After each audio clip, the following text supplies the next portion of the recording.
Hello my darlings, and welcome back to my channel. For those of you that are new here, my name is Miranda and I am the Enchantress of Avalon. And for today's Tea in the Chat with the Enchantress video, I will be drinking my favorite tea blend that I have in my shop, which I will explain what it is in a moment. And we will be discussing how you can inject a little more beauty into your life by being a little inspired by Marie Antoinette. We'll get to it. So, to start, the tea that's in my cup today is my Queen of Elfame blend, which is available at the White Rose of Avalon online shop. It's always linked in the description box below, and I'll also link this specific tea blend's product page if you're interested in drinking the same tea I am drinking.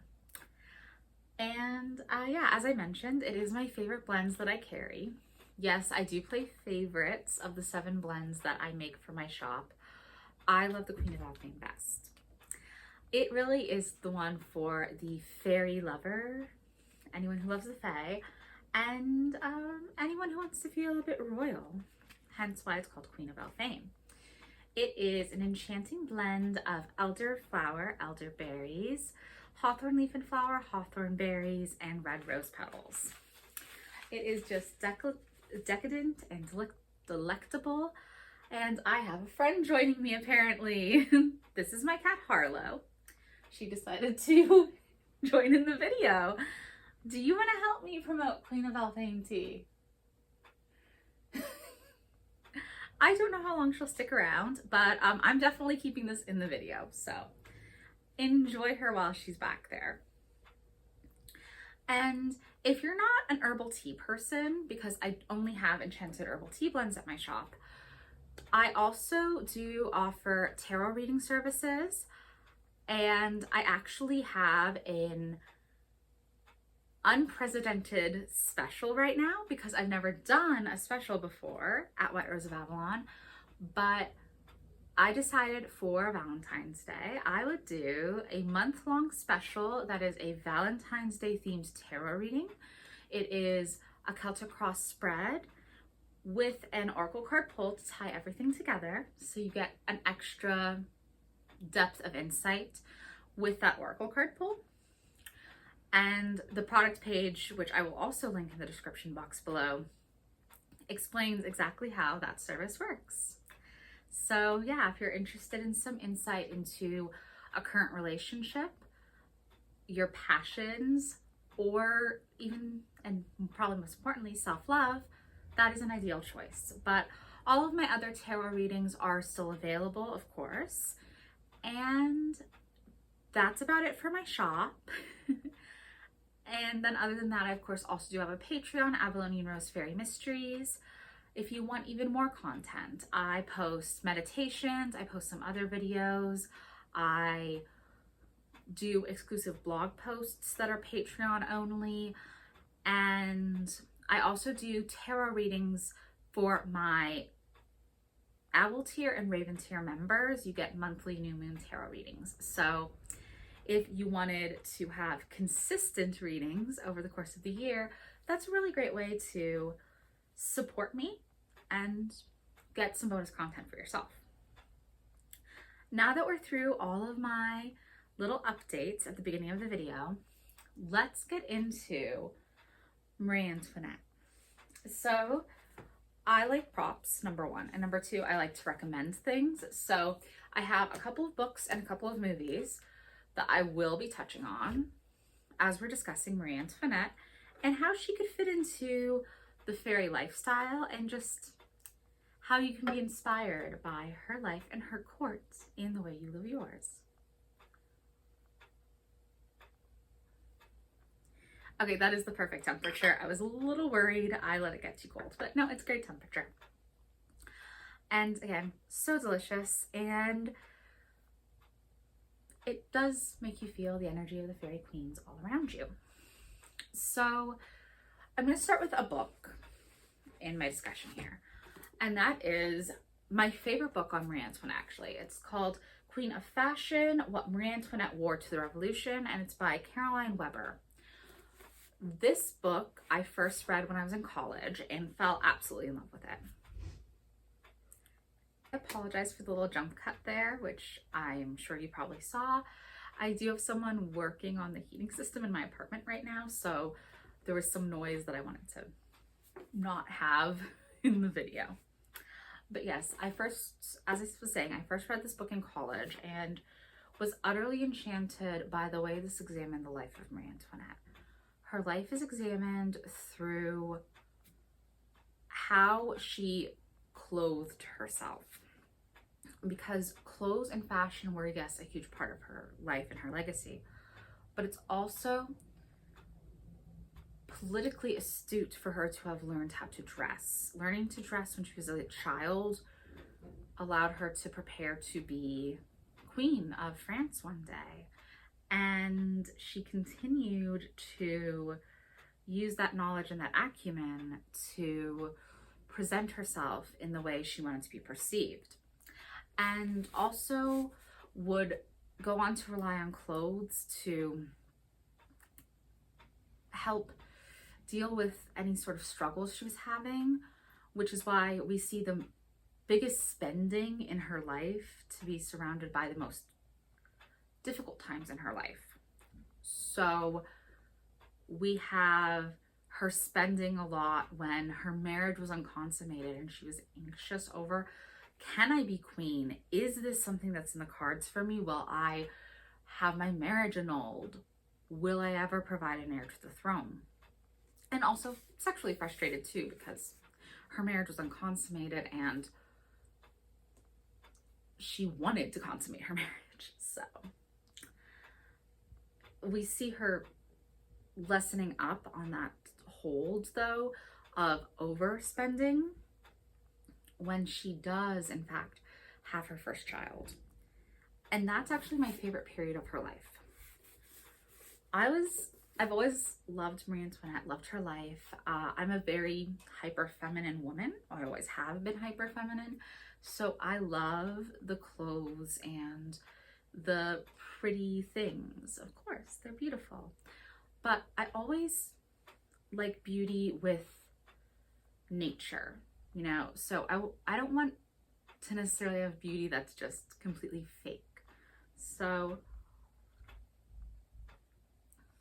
Marie Antoinette, when she entered the Petite Trianon period, when she was gifted Le Petit Trianon after the birth of her daughter, that is the point in her life that was just so beautiful. And this film, Marie Antoinette by Sofia Coppola, the one that stars Kirsten Dunst from 2006, is probably my favorite film version of Marie Antoinette's story. Yes, it's anachronistic. Yes, there's a lot of historical inaccuracy. All films based on the lives of anyone, any biopic is historically inaccurate. We need to accept that. But she really plays into it. There's a rock and roll soundtrack. There's little purposeful anachronistic touches, like having a pair of Converse amidst the shoes in one of the scenes is a little nod to Sofia Coppola wearing Converse a lot. It's not meant to be exactly real, but it's meant to encapsulate the energy of who Marie Antoinette was and her struggles. But the Le Petit Trianon period feels like Marie Antoinette really coming into her own and becoming the woman she wanted to be, the mom she wanted to be, enjoying time spent with her daughter, playing outside, and just really loving life. And that's what this film is to me. My husband, when I told him I was doing this video, mentioned, well, I wonder what the peasants were up to when she was, you know, kind of playing rural house in Le Petit Trianon. And I said, you know, at that point, she wasn't spending nearly as much as she did previously.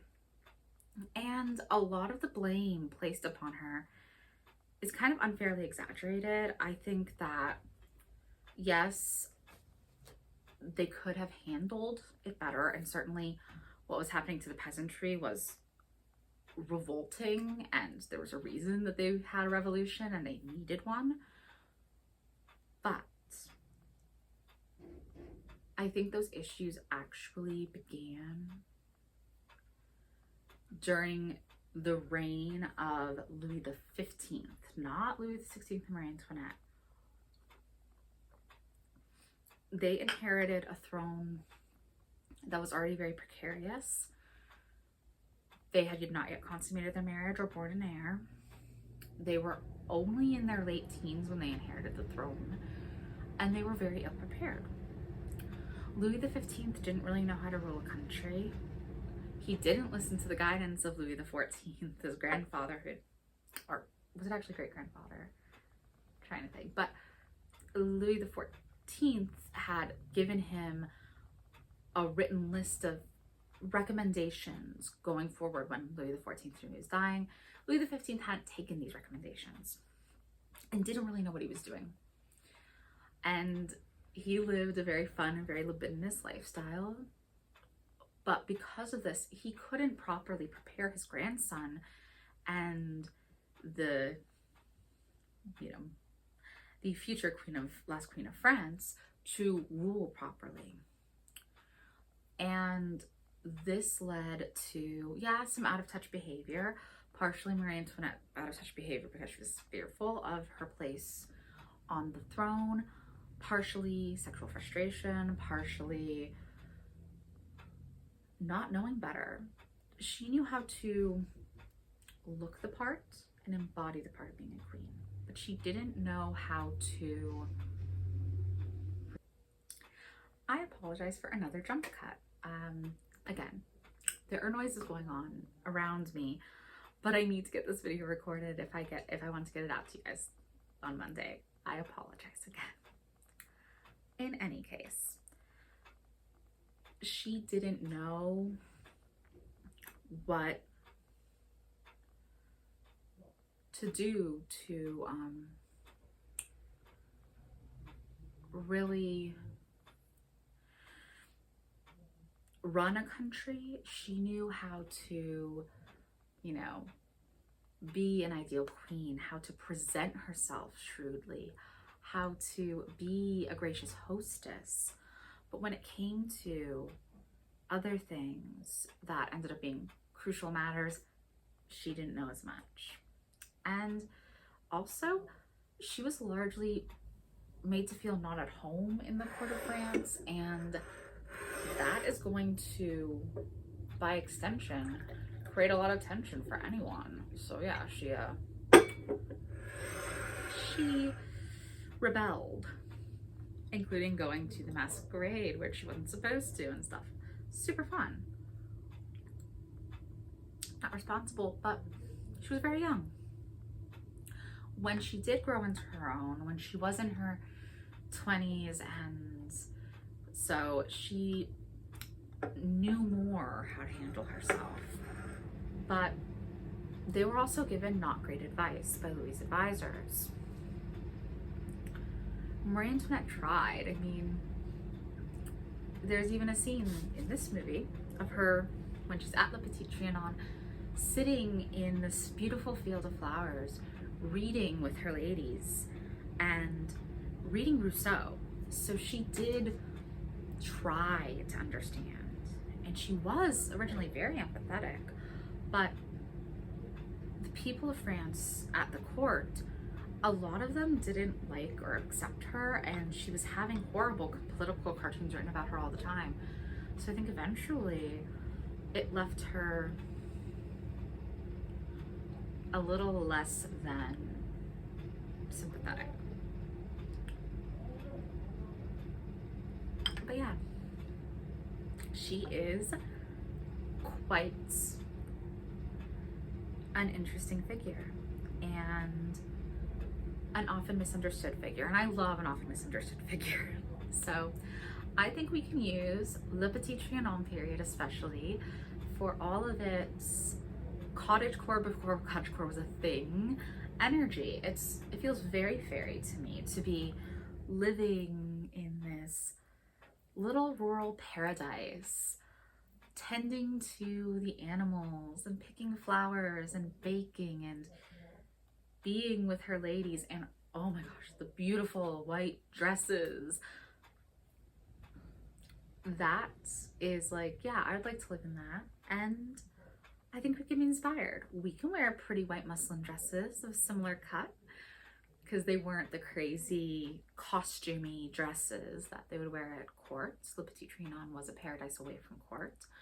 We can encourage our children to love nature and be outside. We can sit on the grass and read a book and discuss it with our friends. And when the weather does break, and it's warm enough, I love doing that kind of stuff. So I hope you've enjoyed this little chat about how Marie Antoinette is often misunderstood and how we can be inspired in the fairy lifestyle by the Le Petit Trianon period. I do want to finish up by discussing those last two books that I have over here. Oh, rather a book and a movie. This is Farewell My Queen, and it is starring Léa Seydoux and Diane Kruger, and it's a French movie about the last days of Marie Antoinette at Versailles. It's really beautifully done. And this is the other biography of Marie Antoinette I actually own. Of course, Marie Antoinette, The Journey by Antonia Fraser is an amazing book. It's what actually inspired the Coppola film. But this is a little bit of an older one. It's Marie Antoinette, The Portrait of an Average Woman by Stefan Zweig, or Zweig. I'm not sure if I'm saying his last name correctly. I do apologize. Okay, and he was Viennese, so he was from Vienna, Austria, which would make sense given Marie Antoinette's of Austrian birth, that he would have an interest in writing about her. It's a really nicely written book. It is a bit dated because, yeah, he died in 1942, so it is a bit dated. It's an older biography, but I do like reading biographies from all different eras for historical figures I'm fascinated by, because it gives us a great picture of how that person was perceived over a long course of time, not just over a little tiny chunk of time if we're only reading modern biographies. I do hope you've enjoyed, and I do apologize for the weird jump cuts and interruptions, but you know, such is life, this happens. I'm still just trying to enjoy my tea. And again, I hope you've enjoyed my little cat Harlow here, who has been sweetly with me for this video. So once again, if you enjoy what I do here, consider liking, commenting, subscribing, checking out my Patreon. I have a $3 tier, a $9 tier, and a $13 tier with different perks for each tier. And you could also just check out my blog. My blog posts on whiteroseofavalon.life are always completely free.